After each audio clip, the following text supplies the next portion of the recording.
I'm April Lovett. And I'm Daryl Lovett. And this is Success in Black and White. The podcast. Where our mission is to bridge the gap between racial boundaries.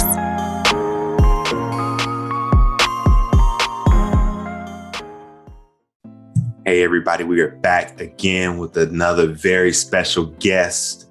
I am going to take this time to introduce this person, and then we'll jump right into the episode.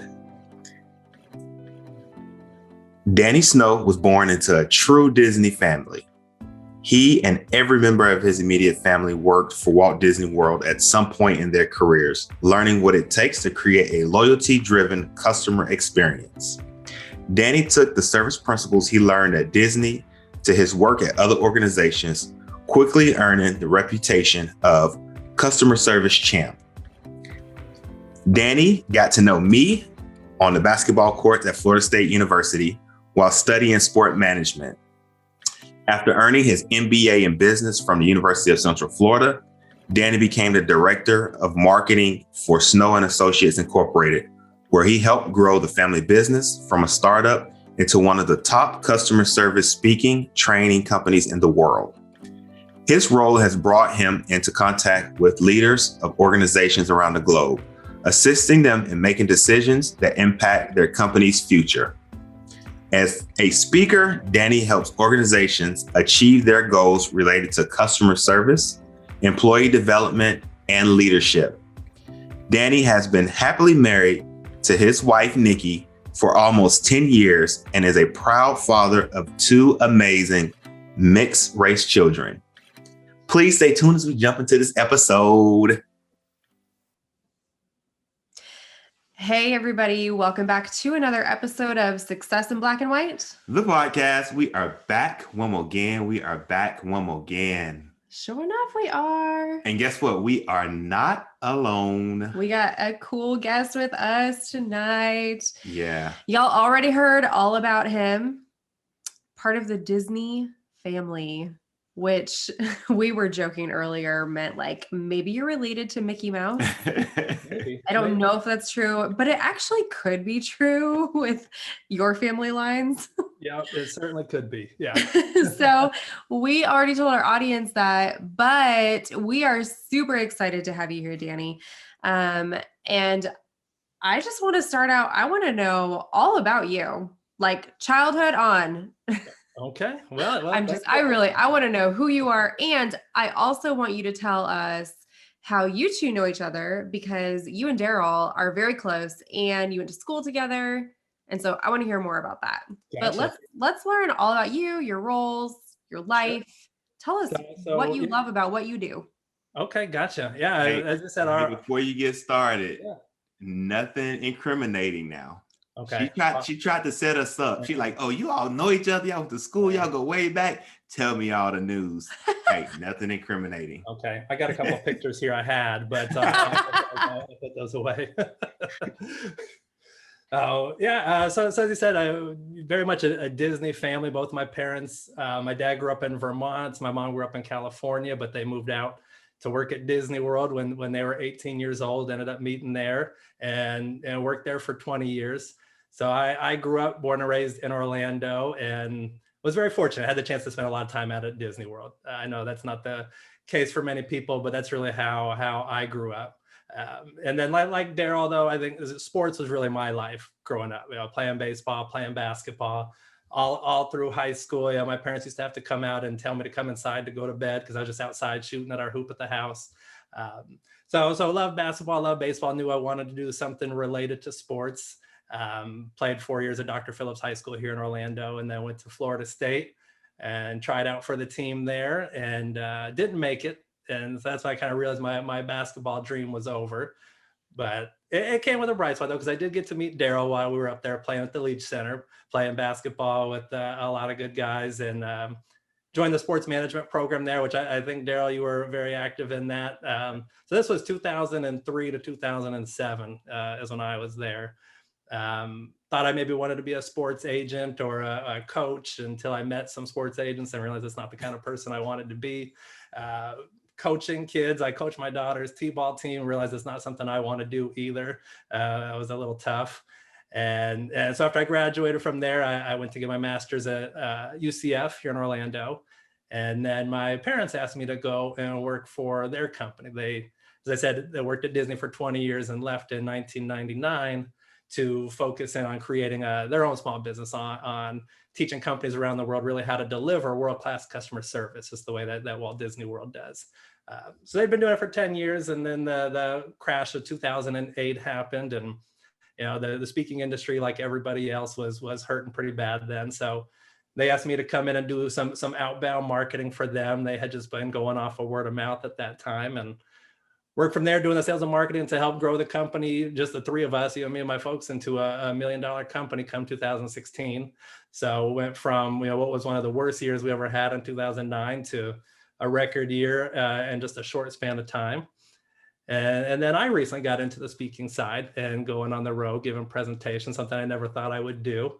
And so here we are. I've been doing that for a few years now, and unfortunately everything's virtual with coronavirus, obviously, but we're still out there doing the messages and presenting to groups whenever we can. That kind of leads us up to where we are today, talking with you. Awesome. So this is what I want to know, and it's a follow-up. You spend a lot of time kind of around the Disney culture, and it's kind of ingrained and instilled in you. And I know you, and I know whatever you put yourself up to do, like you're going to put your all into it. So like, how does this fit into like your life calling? How do you feel like this fits into your life calling, and how that has played out for you?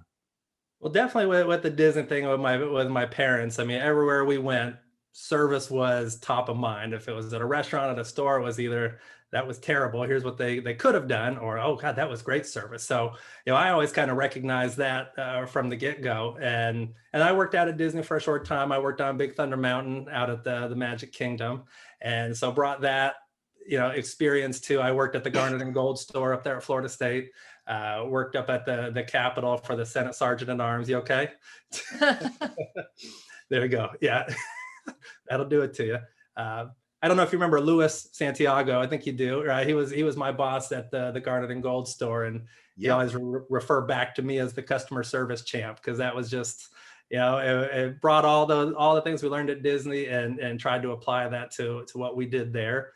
So I feel like it all helped all along the way, and getting into now being able to teach, what Disney does well, what they do to get people to want to come back there time and time and time again.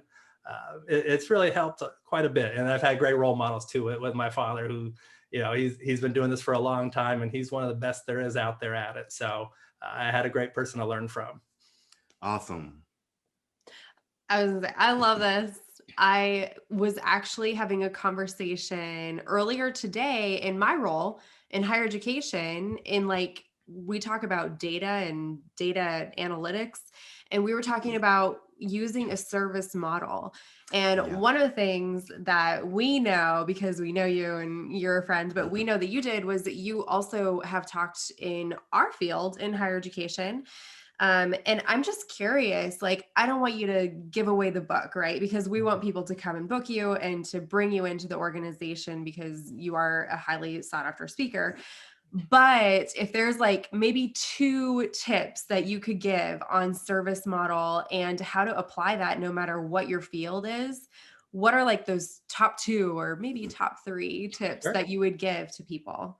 Sure. Looking at, whatever you do with Disney World, it's rides, with restaurants, it's food. With what you do, working with students at the schools and everything's commoditized nowadays. Everybody, you can get thrill rides anywhere. You could get a hamburger anywhere.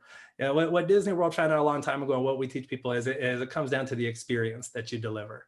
All right, that's what's going to get people coming back. You show that you care about them. You design your processes to be through their lens, so you can put yourself in their shoes at every step of the way. They might be asking you the question that you've heard 1,000 times, and you're going to answer like they're stupid, but they're asking it for the first time. So they don't know that. All right, looking for ways to just put little wows into the day, remembering a student's name, remembering something about them. Little things that just in the back of their mind, it's a minor thing. Maybe they don't even think about it, but a lot of times in the back of their mind, they just think, wow, that was pretty cool. this guy, this girl, she remembered me from something I did before. Those are the kinds of things that we look at where they don't cost any money. You're really just enhancing things that you're already doing. And so that's what we find. Obviously, Disney World's got billions of dollars. They've got a lot of money to throw at people. And I don't know how many thousands of cast members around the country. So they have more money to deal with. But a lot of the things are just those simple little things that bring it back to being about, this is a great experience. I can't wait to come back and do it again with them. And I want to tell everybody I know how great they were. You ever think, is there almost like a psychology component involved? Because I'm thinking about, for me, I can do the same things over and over and over again. And I'm thinking about this, okay, in a different meeting I had today, I was helping people learn how to visualize data, which probably sounds really boring to most people listening to us. And sometimes it is, but I love it. But I was helping them learn how to do this. And I kept thinking to myself, like, you are using terms that they don't understand, probably. Like, you need to remember to go back to the beginning and like start simple. And so do you have any like tips or tricks for people who maybe are very ingrained in the processes they're in, of how to like step back and remember to just keep it simple and to like start at the very beginning with every single person that walks through the door? That's a common one with tech support. They speak a whole nother language, and most of us don't know what the hell they're talking about. So you said, yes, because everybody has their own little jargon. So yes, you say, okay, this is what this means from the customer's perspective, the member, whoever it is you're serving, breaking it down and just making it part of, that's our training. That's how we reference it. When you're talking in their departments, use it. But when you're talking to the customer, make sure you're putting it in the easiest terms. You don't treat them like they're stupid, but obviously they don't know everything that you know.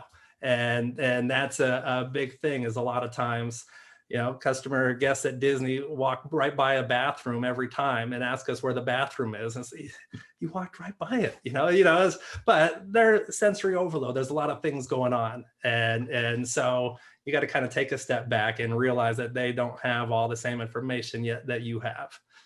So. Can you help settle a debate? Uh-oh.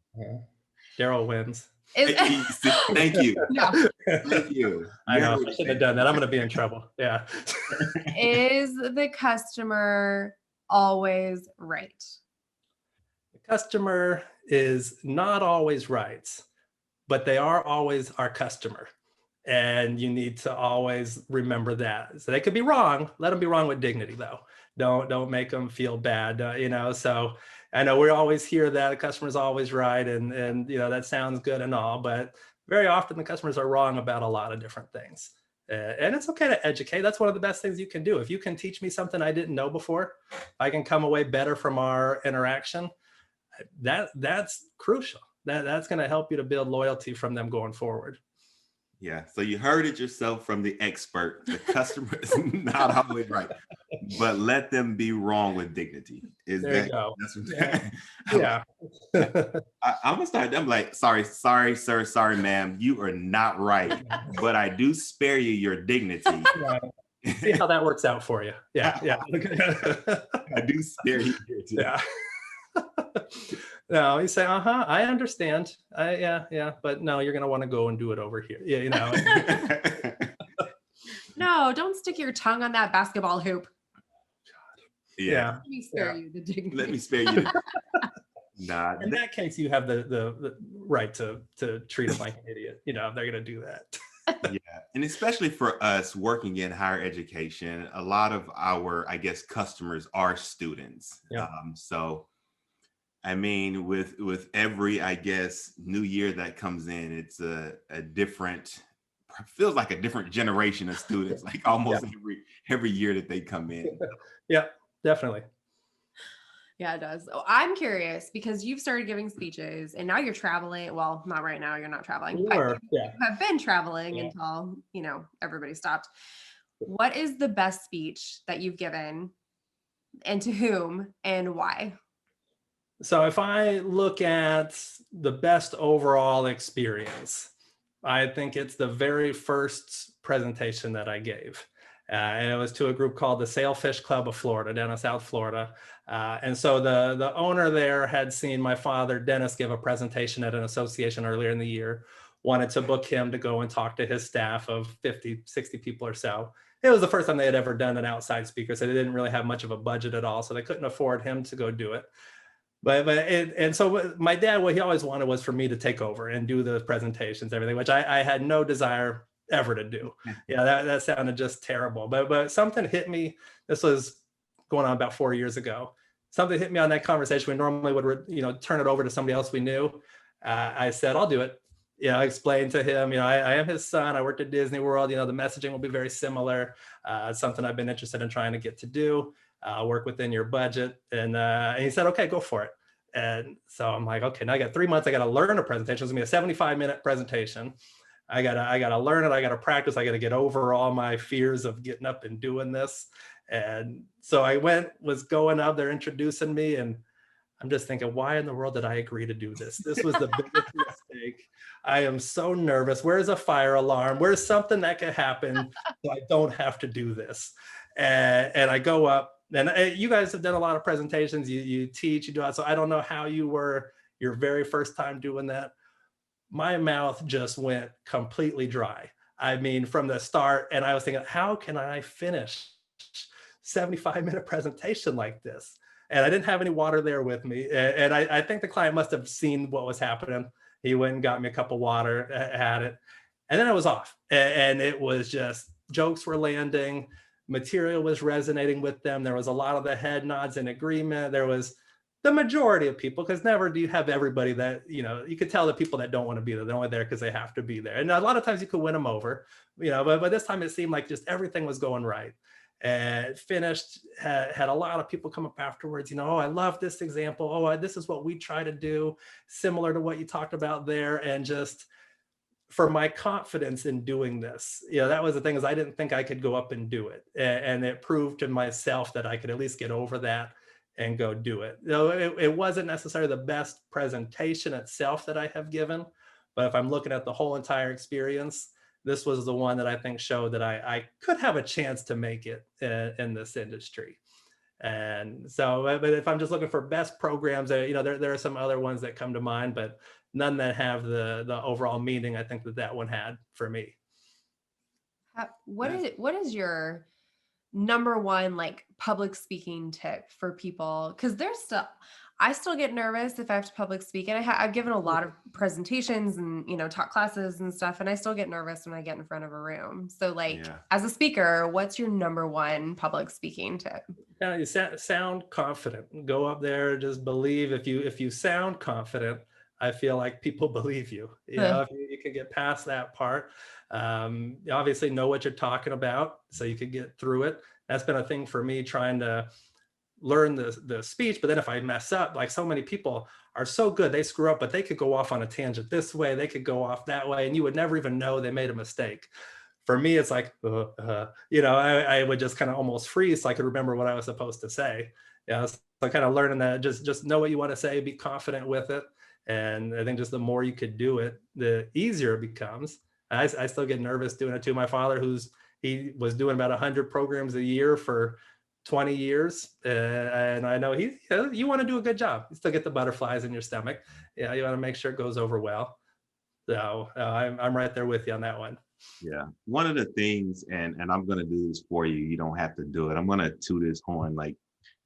He is one of the most personable people. So I don't see how you can, I know you get the butterflies and you may lose your train of thought, but I think that you have, there's a sense about you and you're very personable. And I feel like there's going to be a connection regardless. Obviously you have to prepare and you have to deliver a good speech, but I feel like, and I've known you for a while, you're very personable. And I feel like there's always going to be a sense of connection. And then another thing, your presence. You're not the shortest, you're not a short guy. Your presence, I feel like that kind of works in your favor as well. Yes, that part helps, and the stage presence. But you and I talk in a group or whatever, that's never anything. It's just having fun when it's when all eyes are on you. If we're playing basketball, whatever, 10,000 people watching, who cares? But when you got to sit there and then talk and everything, and you're afraid of sounding like an idiot, Yeah. people, it's tough. Uh, One of the best ways I find is, especially if it's more of a female, heavy audience, is talking about these guys right here, Mm-hmm. talk about the kids. You kind of get people excited and on your side. They love seeing the cute pictures or the pictures of the kids crying out at Disney World. I've got this great picture of my son Lincoln in a stroller right in front of the Magic Castle, just bawling his eyes out. And it's just, that is the reality of children at Disney. But it's one that it gets a laugh, it gets people kind of relaxed. I think once you get that going, everything else, it flows a little bit easier. Awesome. You got okay. You had something. I'm gonna transition Yeah. just a little bit, but it's still around the same topic. So obviously, COVID happened, and we're still kind of in restricted state where you can't really travel that much, and there are not many face-to-face conferences going on. Could you tell us, I guess, people who are interested, and also you can share your personal experience of how you've adapted to that? Because I believe moving forward, like the virtual components of delivery and information and learning is gonna stay right where it is. So, could you elaborate a little bit on how you adapted to that in ways that people could consider adapting? Sure. And for us, we were kind of in a situation where we did do webinars before this all kind of went down. So all the equipment we pretty much had in place, the platform, we were very familiar with Zoom, and it wasn't just trying to learn it all from scratch, like everybody I know started scrambling to do. Still kicking myself for not buying Zoom stock, a year ago. That would have been nice. But really everything did go, I mean, right away. It was like March 15th last year. Every live program that we had coming up postponed. It was going to be, we're going to wait and see. We thought maybe it was going to be a couple months, but everybody just rushed to doing the virtual. And so we've had a lot that we do just like this. We get on with the clients, either the keynote or a workshop for smaller groups. But I do think that going forward, it's going to be a lot of a hybrid, where as a way to also just justify the amounts people spend, budgets are cut everywhere, and saying, okay, I'm going to come in next year, whenever it's going to be later this year, do the in-person presentation. Going to also be following it up with a virtual follow-up presentation to your people afterwards, just kind of as an add-on there. But I think that's definitely going to be the way we're going. I know the virtual loses a lot of the in-person energy, and it's hard. You're home, you got your phones, you got TV, you got all these other things that are vying for your attention. So I don't know that customers, the clients, end up loving these virtual kind of meetings, obviously as much. They all want to get back in person too. So we're seeing some groups right now that are considering their events in person this year. Some that are hedging now, that rescheduled from last year to this year, hedging now to 2022. So we're going to just see as we go. It's going to come once Disney, I think, opens up more here. And more people are willing to start traveling, and the vaccine gets out there, we'll start getting back to it a little bit. But this is very much going to be our world here for a long time, is some form of virtual events with everybody. Yeah. And I think it's smart. Like, you're going to have people who want to be in person. I miss being in Yep, person. Like, I yep. have to present at a national conference, and I have to pre-record it and then jump on and like chat with people while I'm listening to Yep. myself in a video. I don't know. It's just weird. So I'm looking forward to it. But I also do think, like, in terms of accessibility and in terms of like just being able to provide the service, I think you're right. I think that we will not only have the live component, but you're also going to see that a lot of this virtual component will still stick around. I think it Yep. makes sense. Yep. It wouldn't necessarily be my first choice, but I can see how I could maybe have to fit that into my schedule every once in a while. I mean, Right. kids and work. Oh, yeah. And we were trending as a world this direction. This is where it was always going to eventually get to. This sped it up by a good 5-10 years, but this is the way that everything was going. Yeah. But some of it's nice. You could just, okay, I'm going to roll out of bed, I'm going to go give a presentation, I'm going to go lay back down and take a nap after it's over. No more traveling, no having to get on a plane.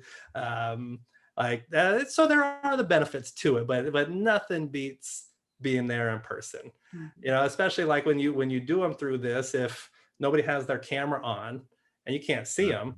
Mhm. You're making a point, you're making a joke, and you're usually like, okay, I know there's a laugh point, but I can't tell what anybody's doing right there.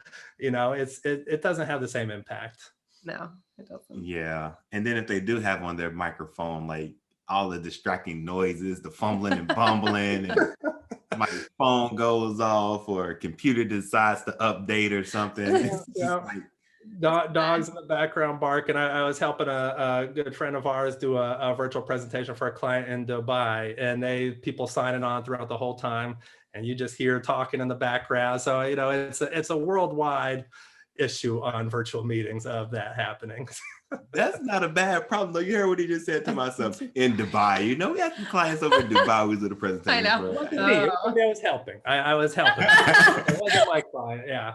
But it was a good one. It was a fun one. But yeah. So and I've been able to benefit. Obviously, again, my father had been doing this for a long time. So he's at his house. He's got a studio set up where he had already been filming his videos. So now he can go up there. He could pre-record keynotes. We've got the green screen that's up there, so we could do our virtual events up there if we wanted to, or in the office. So we were fortunately ahead of the game on. I know a lot of people were trying to run and play catch up afterwards, but everybody's, I think, kind of caught up and got to, because stuff was sold out for a long time. A lot of the equipment, if you tried to get it, you couldn't, because there was just a mad rush to get it.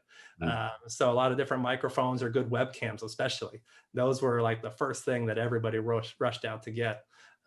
So it was a little tough at first, but I think everybody's kind of figured it out now. Yeah, I had a chance to see that studio. Oh yeah, that's right. Yeah. I was like, I need this. I need this. Yeah. Oh, I mean, yeah, the guy could charge great admission to go in there and just use that. Yeah. She was like, no, you're not buying all of that stuff. Yeah. This studio. That's right. What was I forget what y'all were in town for, but that's right. You had gone over to their house. See that, and then y'all had a party. It was a party. That's right. That's right. It must have been July 4th. Because it was summer, right? Yeah. Well, you guys were over at our gender reveal for my son. Yeah. That was July 4th. Yeah, that was a good time. So we came back again and was at your parents' house. That's right. Another July 4th. That's right. We just keep crashing your party. July 4th. Yeah, we're here. So I got a question before you transition, because April, I know she has something, but I want to know, because your dad has been in the game for so long, and he's a prominent figure in the field. Like, what is you and his camaraderie? Like, what is that like? I'm just curious. Him and I get along. Oh, sorry about that. Him and I get along great. We watch Seinfeld, we watch Frasier, we watch on our lunch breaks there, we go out for sushi together, and he couldn't be happier to have grandkids. He from my first or second date with my wife, he said, when are we going to get grandkids? Just pump the brakes there a little bit, but yeah, we'll see.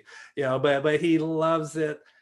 A lot of people ask though, because they think, how is it working with your parents? Right. It could be tough. I mean, I've been working with them for 11 years now, and it's fantastic. We get along just really well. I mean, every morning we drink Starbucks and just chit chat and catch up, talk business, talk family. I feel very lucky that I've got to spend this extra time with them. I know not everybody gets that. So for me, it's definitely a blessing.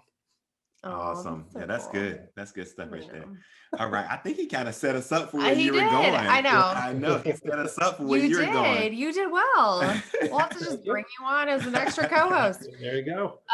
Well, I want to transition now and talk about the fact that obviously, like this podcast, we are Success in Black and White. That is for a reason. Not only are we talking about success in varying terms across the spectrum, but we are also a Black and white couple. So we're an interracial couple.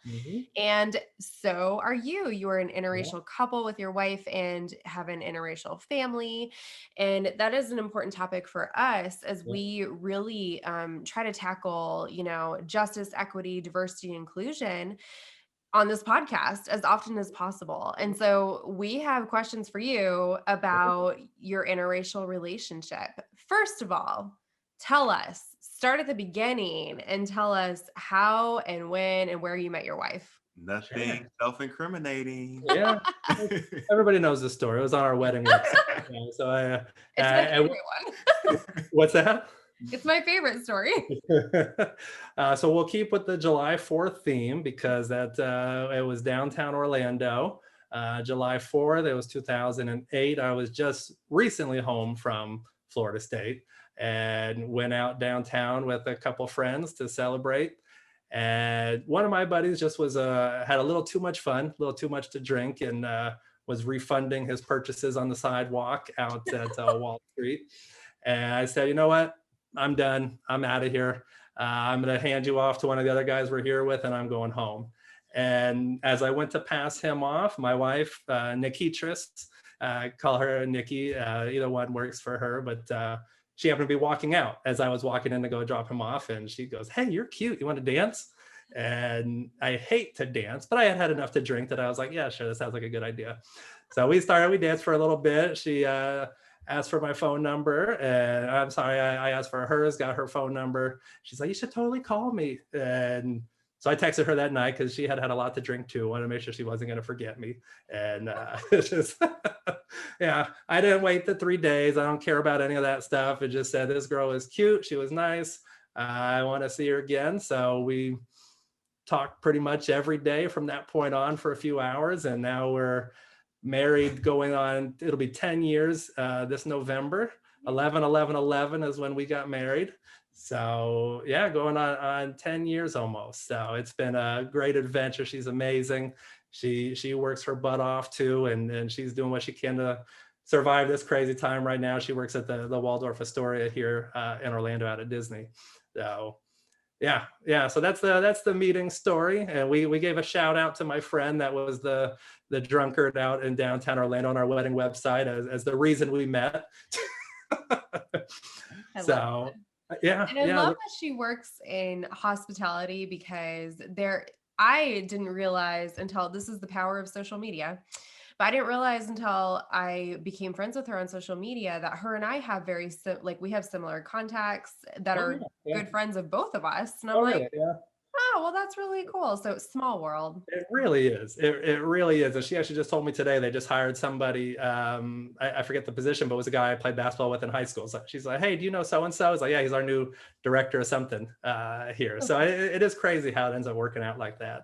But I'm not surprised at all because like when we had a chance to meet her, like her personality, everything that you just said, like it fits. Yeah. And you know that immediately, like she's just so bubbly, and the smile and her energy, like everything that you just explained, I'm like, yep, I can see that. Let's dance. Yep, I can see that. She works in hospitality, events, mingling, collabing with people. I'm like, that fits her perfectly. Oh yeah. Oh, that smile. I mean, you can't help but fall in love with her smile every time. And it comes in so handy because so she's the director of catering out there. So she does all the social events, puts on the weddings out there. And so the fact that we got married out there as well, it really is helpful that she knows that place so well in and out she could sell it really well. But I mean, her personality is just the best. And so getting her on a stage somewhere to go and present, that was one of our goals too, was to get her doing that at one point down the future. It was something she wanted to do, but I think she would be a rock star on the stage there for sure. Yeah. We're gonna do a conference and we all gonna be there and we gonna we gonna do something. We already have in the plans. We already got the plans. Yeah. Good. We'll fill you in and bring you up.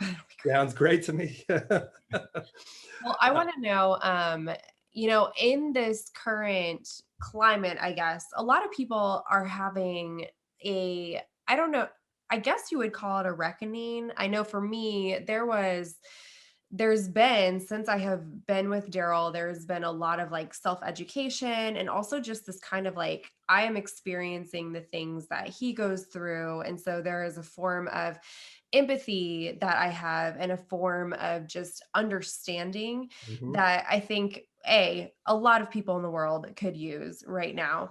But I think that I feel very privileged that I get a chance to be in his personal life and really just understand and be able to take away the things that as a Black man he goes through.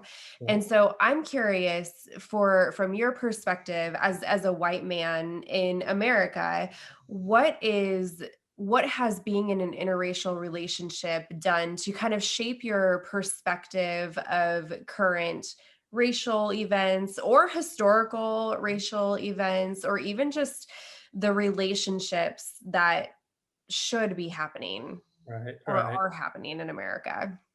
Yeah, been in interracial relationships for the majority of my life, and there was a lot of it where, I mean, even not being in one, for me, it was very clear the racial divide that was here through almost every part of society, but I think then when you start factoring in, okay, you start thinking about your children now are going to have to face things that you and I, April, never had to think about.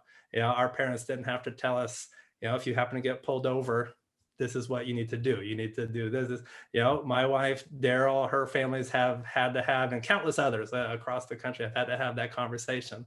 And it breaks my heart that know that we're going to have to do that with our kids too. I think the one that probably opened my eyes the most, that probably being in the interracial relationships, I started to notice more, was the little things, the microaggressions that you're so well spoken.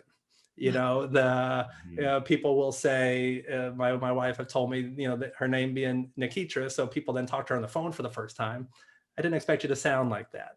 It just like little things that I don't believe was any ill will on the person's part that said it, for the most part. Again, for the most part, I don't think, but I think as white Americans, for the most part, that's just how you talk. That's just how you always heard it. You just, that's just what you do. That's just how it was said, and you heard it everywhere. So I think the understanding of those and recognizing it and pointing it out when it happens is helpful. And you guys have done a lot. You've used this platform and your social media platforms to do it a lot. So, and a lot more people are coming around to realize that. And social media, I think, for all of its negatives, there are some positives. I think the social media has helped to spread that message as well. But then you get something great like yesterday, seeing Kamala Harris, coming in, being sworn in as the VP. Yeah. Something that I don't know. I don't know if I really ever expected that we would see that.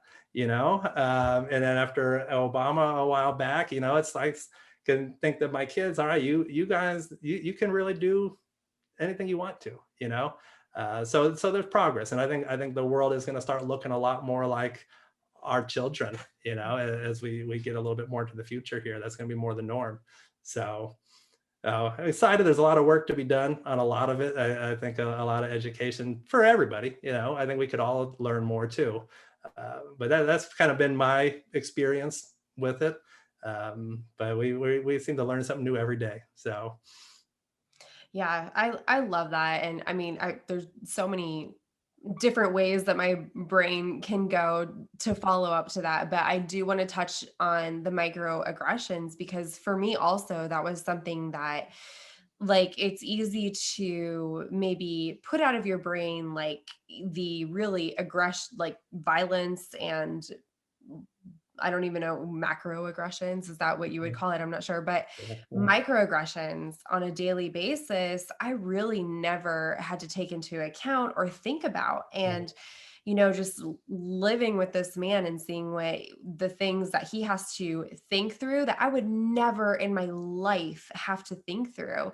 Yeah. We did an episode, actually, we did a couple episodes, maybe last year at this point, where we talked about code switching. And just the fact that he has to code switch, I'm like, I don't have to code switch ever, Right. because I'm a white female and I'm one of the most protected Right. things on the planet, Right. And Right. so, Yeah. and it's just been so eye-opening. And so I'm glad that you said that too, because I think that's something that often gets overlooked. Mhm. And we are bringing on somebody who knows a lot about microaggressions as a guest speaker in the near future. So Oh, I'm okay. excited Okay. about Good. that. Yeah. Yeah. No, that's fantastic. Yeah. I think just the more we all can do on it is helpful. And yeah, I'm sure for you, April, you see a lot more. I think the black man versus the black woman too. I think there's different life experiences there, and how you're viewed out there. And while I do think our relationship, the white guy, black female, draws more eyes and attention as you're out and about. Yeah, I think the black guy, white female is something that more socially, I don't know, but it's not quite the head turner, as the other way around. But I think, yeah, you definitely have a lot of other things that I don't think that my wife necessarily has to consider while she's out and about. Yeah. Yeah. Yeah. Yeah. I mean, I love that you are thinking about this because I think that it influences everything that we do in our lives. I know it influences my work now, and just thinking in terms of like social justice and like as an analyst, people are like, how do you think about it in that way? But there are definitely different ways. And so I think that your perspective and your experience in your life probably shapes exactly who you are in your career. And I love that mix because it just makes you more accessible to everybody. And it gives you an empathy that you probably wouldn't have in front of audiences that you may or Yeah, may not even realize, yeah, right? yeah, So I'm I sure. love that tie over. Yeah, no, it's definitely good, and yeah, I as much as I can tie them into my presentations too, I do, because on top of that, I mean, they're just freaking adorable. They are. They and they're so much fun. We've been really trying to push to our daughter Trinity just the importance of everything that just happened. Yeah, Mhm. she's 7 years old. She doesn't really know or really even care right now at this point. But we keep trying to push what a big deal this was, and her. I think she's going to grow up obviously in a whole different world than we ever did. But Mhm. seeing this, having somebody that looks like you and being represented is a huge thing for children. So I'm very excited that they do get to grow up and have these kind of role models now. Me too. Yeah. And I think it's cool that you show your kids to the I know audiences. that They probably love it. that right there. Yeah. Yeah, between them and my wife, three best things about me, for Aw. sure. So yeah, I wanted to make sure that they got in there. You're gonna hear about them. So these guys, they are incredible. So they are a lot of fun. And we know that Trinity is like a rock star cheerleader, right? I've seen this. Yeah, yeah. So she has done 2 seasons of cheerleading so far. They've had to take breaks right now with everything not happening, but she is a performer. We try to do the T-ball thing, but as she's running home, she's dancing. Look at me. He's gonna be next in the family business. Yeah. Oh, yes. Yeah, definitely. Yeah, we'll do a post on social media too with something business related. 10 likes. You put Trinity in the picture, 300 likes. Yeah. We Comments know. after 10 minutes. It's just We know so how we got to incorporate her. It's like every piece of marketing that we do. Yeah, Yeah. it's just It helps. I'm telling It you, it helps. helps. yeah. Oh man. Well, that's all that I have. That's I mean, all he I answered have. all This the is questions good. perfectly, Yeah. gave us a lot of insight Yeah. on, what he does as a profession and him as a person, which I Yeah. think, like you said, overlap very well. Like I said earlier, one of the most personable people that I know. Yeah. I appreciate that.